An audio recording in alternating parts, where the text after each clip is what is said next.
Banks are in the business of borrowing and lending. Is it that simple? Let's understand.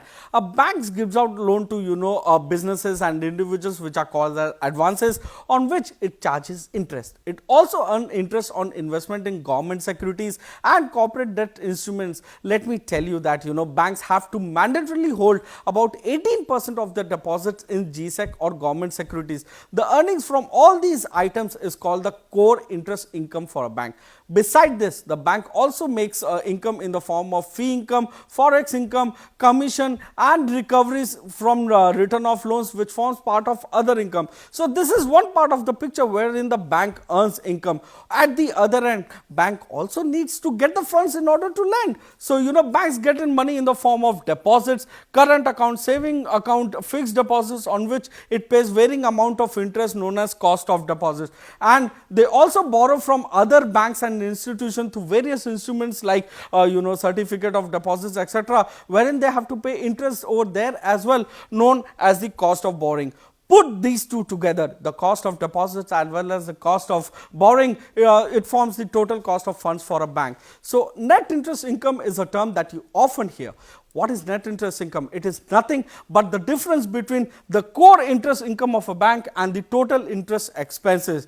From the net interest income, if you add the other income and deduct the operating expenses like employee expenses and the other overheads of running a bank, its branches, etc., we arrive at nothing but pre-provisioning profit. So from this, you must deduct provisions and taxes in order to arrive at the net profit or net loss for a bank. The provision is a crucial part.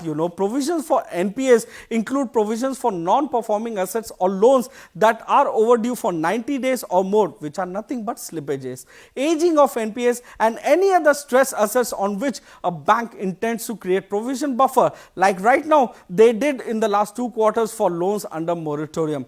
There is also mandated small provisions required for good and standard loans which are being repaid on time. About 0.4% is the rate.